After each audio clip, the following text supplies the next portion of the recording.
اندرا گاندھی کا یہ امریکہ کا پہلا دورہ تھا۔ اندرا کی کوشش تھی کہ کسی کو یہ نہ لگے کہ وہ ہندوستانی عوام کے لیے مانگنے جا رہی ہیں، لیکن انہیں ڈالرز اور گندم چاہیے تھی۔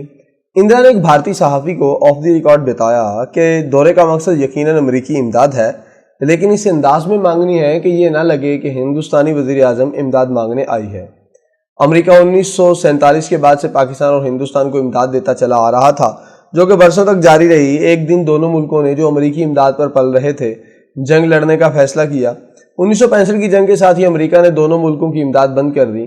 امریکہ نے بھی سوچا ہوگا کہ ایک طرف آپ لوگوں کی یہ حالت ہے کہ آپ کے پاس کھانے کے لیے گندم تک نہیں اور باہر سے خریدنے کے لیے ڈالرز بھی نہیں، لیکن دونوں ملکوں کے پاس جنگ لڑنے کے لیے وسائل موجود ہیں، ایک دوسرے کو مارنے کے لیے آپ کے پاس کسی چیز کی کمی نہیں، تو پھر ہم کیوں آپ کو گندم مفت میں دیں؟ امریکہ نے جو پابندیاں لگائی تھیں وہ دونوں ملکوں پر تھیں۔ جنگ کے بعد دونوں ملک پھر امریکہ کے پاس پہنچ گئے کہ ہمیں گندم اور ڈالر چاہیے۔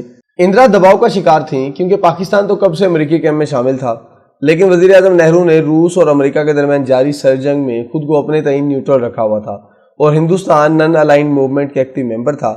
پتہ چلا کہ پاکستان کی طرح ہندوستان بھی دیوالیہ ہونے کے قریب ہے۔ اگر امریکی امداد نہ ملی تو ہندوستان میں قحط کی صورتحال کی وجہ سے فسادات پھیل جائیں گے۔ لہٰذا اندرا گاندھی کے پاس اپنی وزارت عظمیٰ بچانے کا یہی حل تھا کہ وہ امریکہ کا دورہ کرے اور صدر جانسن سے ڈالروں اور گندم کی ریکویسٹ کرے۔ 1965 کی جنگ کے بعد امریکہ نے پاکستان اور ہندوستان کی امداد بحال کرنے کے لیے سخت شرائط رکھ دی تھی۔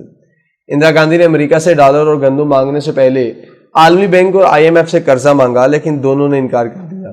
بلکہ IMF نے شرط رکھ دی کہ وہ اس وقت بھارت کو قرضہ یا بیل آؤٹ پیکیج دیں گے جب وہ اپنی روپے کو ڈی ویلیو کرے گا۔ اندرا گاندھی نے ایک کمیٹی بنائی کہ IMF کی ان شرائط پر ہندوستان کو کیا کرنا چاہیے۔ اس کمیٹی میں وزیر خزانہ سچن چودھری، منصوبہ بندی وزیر اشوک مہتا اور وزیر خوراک سبرامنیم شامل تھے۔ اس کمیٹی کا مشترکہ فیصلہ تھا کہ ہندوستان کو بحران سے بچنے کے لیے ڈالرز کے مقابلے میں اپنے روپے کو ڈی ویلیو کر دینا چاہیے۔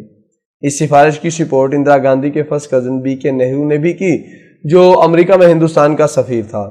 اندرا گاندھی کے امریکہ جانے سے پہلے اس کمیٹی نے بھی خفیہ رپورٹ تیار کی کہ وہ IMF کے ڈالرز کے مقابلے ہندوستانی روپے کو گرانے کی شرط کو پورا کرنے کے لیے تیار ہیں، تاہم عوامی رد عمل سے بچنے کے لیے اس رپورٹ کو پبلک نہ کیا گیا۔ جب اندرا گاندھی امریکہ پہنچی تو اس دورے کو بہت کامیاب سمجھا گیا۔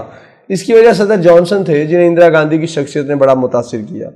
اندرا نے بھی اپنا چارم استعمال کرنے کا فیصلہ کیا کیونکہ پیچھے ہندوستان میں اس کی وزارت عظمیٰ داؤ پر لگی ہوئی تھی۔ اندرا نے امریکہ جانے سے پہلے اپنے بالوں کا سٹائل تبدیل کرایا تاکہ اس کی لکس میں بھرپور جوانی نظر آئے۔